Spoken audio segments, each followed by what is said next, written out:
Hey there everybody, Mark Crowley back here with another how to draw tutorial. I've done a couple of different tutorials on how to draw hair, but there are so many different ways of drawing manga hair that I thought it was well worth doing a third one. And let's not waste any time. I'm going to try to do at least two of these real time, these top two. So I'm going to go ahead and move in on this one and get started. Alright, so I've never really done a tutorial on drawing long hair. So that's really what I'm going to be focusing on with this one. I'm going to start by sort of indicating a triangular shape here that crosses up towards kind of the center of her skull here, I guess, maybe a little off to one side. And I'm going to make another line here that really goes right along the edge of her eyebrow and her eye. Now, having brought this up here, this is going to give me some sense of where the part in the hair is going to go. And so I'm going to sort of indicate that roughly here. Sometimes you can, sort of make that line a little jagged to make it look a little more natural, maybe. And so then this is going to divide the top part of the hair into two parts coming off the top of the skull here. First thing I want to do is come across here in a kind of a curving way to a point right off here. See, these two lines here roughly kind of parallel to one another, but when I get out here I'm going to stop and then bring it down, make a kind of a different angle, just to give this a little more form than if I just made it round. And that's coming down so that these two sort of look like they're heading toward one another. I'm not going to have them meet exactly together. I've left a little bit of space here to allow a strand to come off. I always think that makes hair look more attractive. You can have a little strand come off the side. And so we've got the basics of this. I'd say there's four different parts going to be in this hair. Section here, and then 3 and 4 coming down here. Let me go ahead and come over here and do this side. Now this side I'm going to just keep it rounded without that kind of point in space like I did before. Trying to get this as graceful as possible. And let's just sort of stop there for now. And maybe roughly indicate some kind of zigzag lines here that are going to eventually help us put a sort of shine to the hair. And we can kind of do the same thing over here. In fact, let me take this strand here, the one that we had drawn the line before, and go ahead and sort of finish that up to create a sort of strand of hair that's coming down here between the eye and the ear. That can be kind of attractive as well, something you can experiment with. Although you see here that I've left this ear exposed, so the hair is kind of tucked behind the ear, and that's going to determine the way I draw a lot of these lines here that are coming on this side of the head. All of them kind of following along this side of the skull. And so I got some lines that are kind of coming across here behind the ear. And at this stage I'm going to interrupt the curve that I had created here to have like another strand of hair. I mean, it's more than a strand. It's sort of like a band of hair that's coming off the side of the head. I'm going to do like 3 little sections here, curving around. Now, at this point, I'm starting to get into what I said was going to be the 4th section of hair down here. So I'm going to stop at that point. Maybe roughly indicate some zigzags as to where the shiny part of the hair is eventually going to be. But let's get down to this part. This should be pretty interesting down here, because what we're trying to do is give the feeling of really long hair that's kind of flowing gracefully over the shoulder, kind of cascading over. And so that's what I'm going to be going for here. And I'm going to break this into maybe 2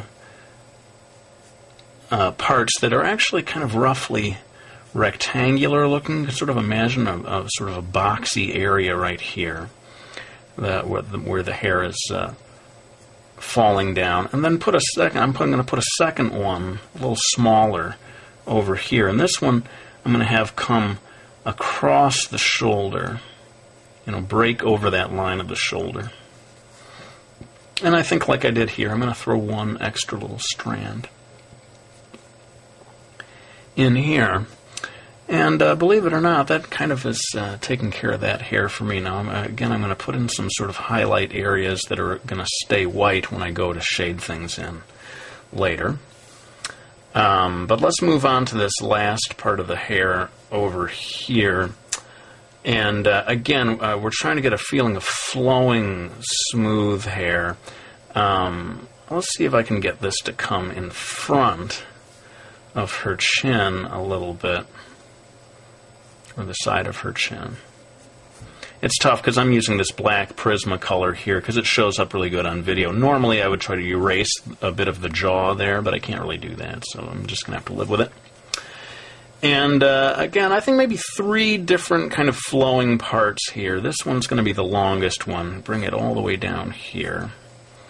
Sort of a midsection that's coming in through here. All of these bands of hair kind of flowing together at this stage create a kind of almost waterfall effect of hair coming across her shoulder. I think I'll put a little bit coming over here in the back, indicate that some of the hair is falling behind the shoulder. I think I'm going to put one more strand coming off here on the side, like I did over here, and indicate some of these patches for where the highlights are going to go.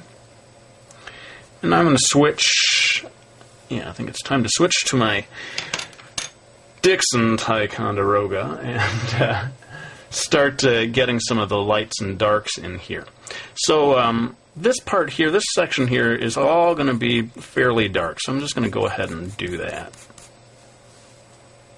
And let that darkness extend down here, especially behind the chin, the jaw area. You can really get that nice and dark and not be afraid that you're going to ruin it. And there's another similar section back here behind the ear that I think I can just go ahead and darken in real good. And then for the rest of it, I'm going to put shadows on the lower edge of this section, which sort of makes it sort of round out a little, like it's kind of coming out toward us.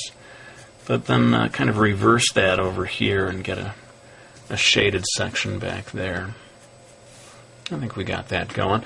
I'm going to do a much lighter section up here near the part. I guess it's not that much lighter, but a little lighter.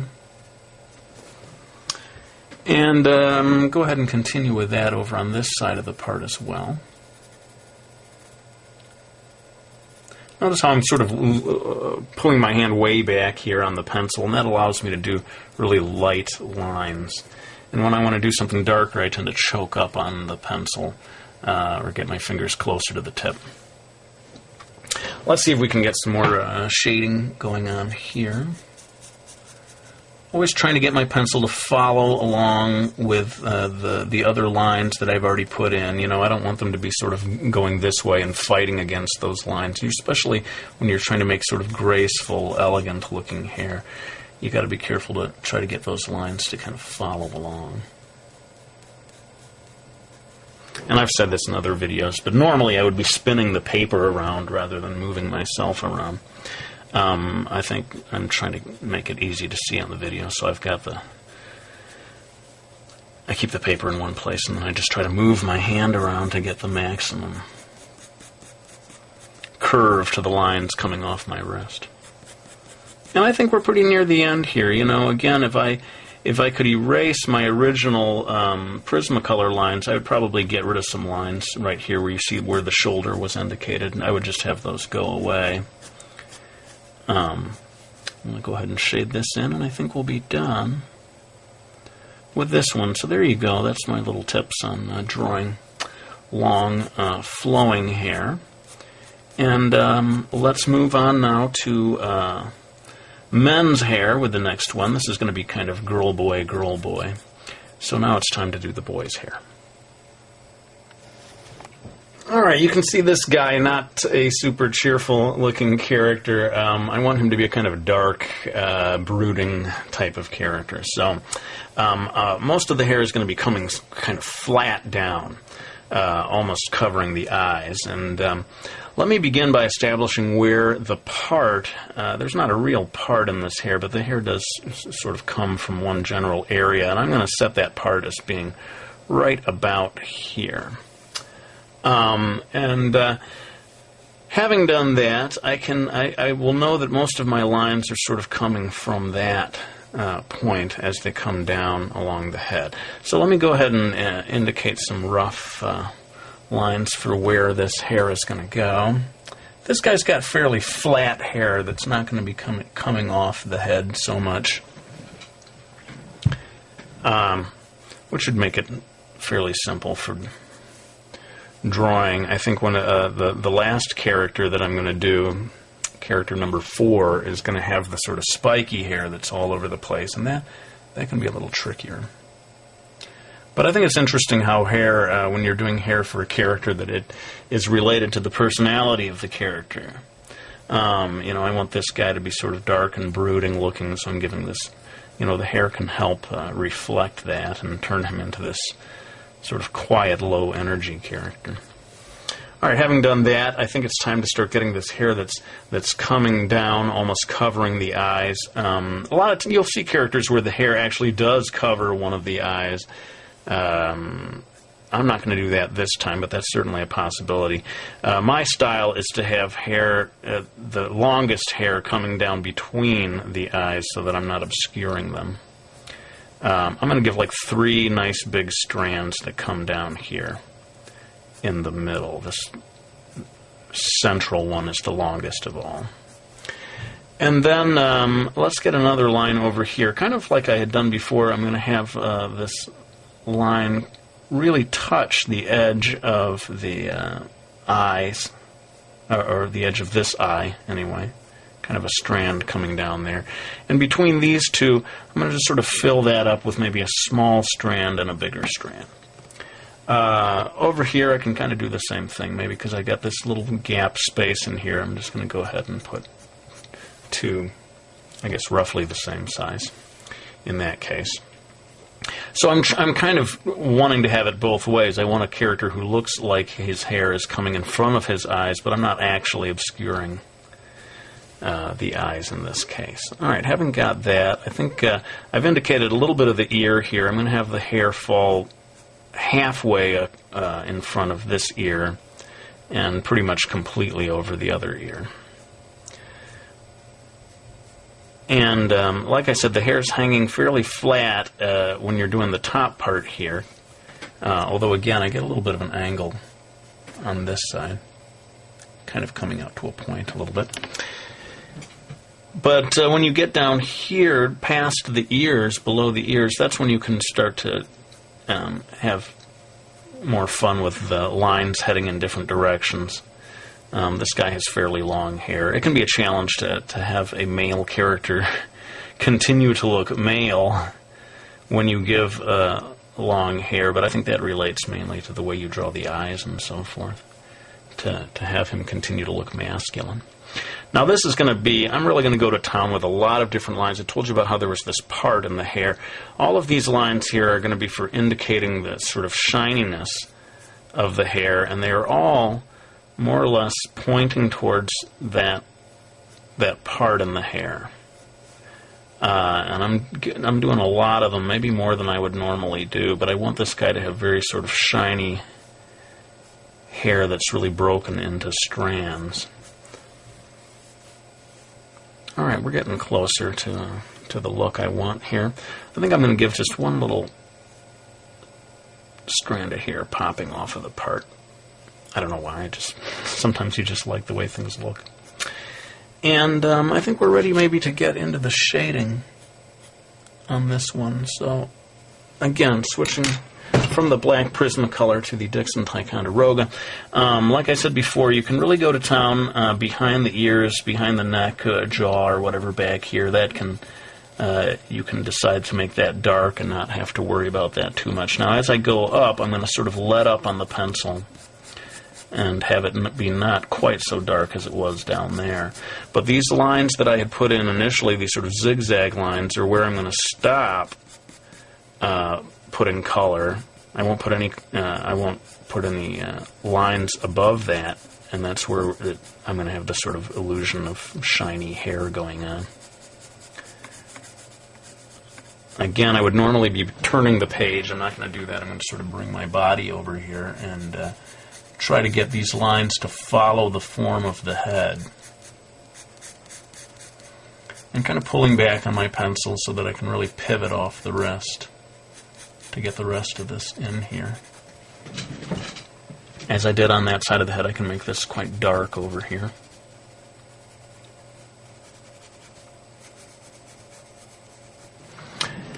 And maybe get a few secondary lines up here, but I'm going to go ahead and shade quite a lot of this in sort of a medium gray at the top of the head. And there you go, a sort of a darker, more brooding-looking character. Although he looks sort of sensitive in a way, doesn't he? He certainly doesn't look like a mean guy. I think I'll have some fun and put a little bit of shade over his eyes, like the hair is actually shading his eyes a little.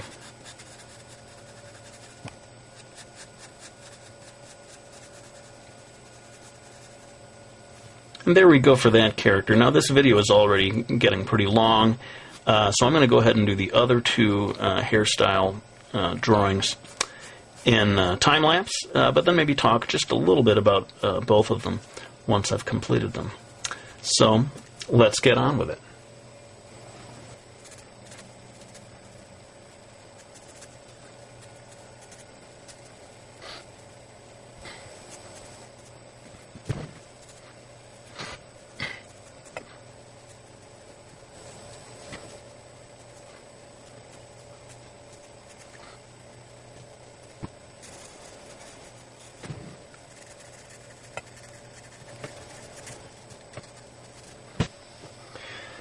Alright, well, this is kind of a fun hairstyle to do. I always like this kind of thing where the hair is held up by ribbons and gets to come off the head like, I don't know if they're pigtails or what they are, but it's sort of an attractive hairstyle. And if you feel like you're in a rut and all your female characters seem to have the same hairstyle, try playing around with this kind of thing. It's very distinctive and makes your character stand out.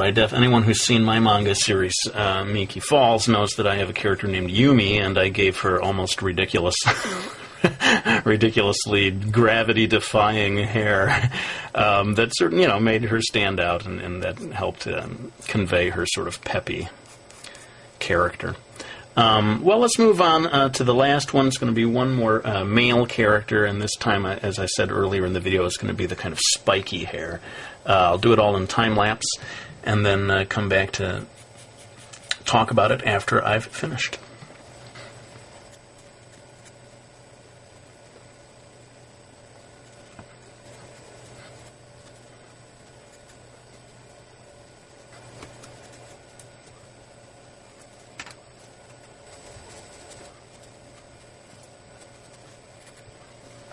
Okay, so here you have this character with the spiky hair. One thing that's interesting that is even when you have a character that looks like they have just sort of messy hair, it does actually, again, come back to some kind of a part. Like right here, this point right here seems to be where the hair is coming from, a lot of it anyway. And so if you want to keep your character's hair from looking like one big mess, make sure that you do choose a point that somewhere where the part, where the hair is sort of originating from, and that can help sort of organize things for you.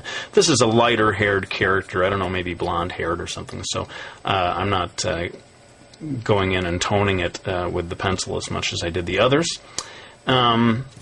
And it does show you that even with a spiky-haired character, you've really got maybe two directions, mainly a lot of hair, maybe the majority of the hair kind of coming in this direction, curving down, and then interrupted periodically by these spikes of hair that are pointing up. And you can just play around with different combinations of that until you get a style that works for you. Well, I think we're done with this one. I'm going to pull back so we can see all 4 of them and have some final words.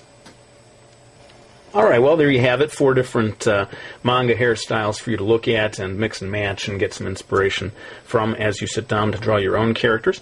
As always, I want to thank everyone who has bought Miki Falls, my manga series. It's so great to hear from people who have been buying the series, sometimes all 4 at a time, and even those who haven't got the series who have just found it at the library. I appreciate anyone just reading the series. This time I also want to send a little quick shout-out to Jill Thompson, a great friend of mine who is the creator of many great comic book series.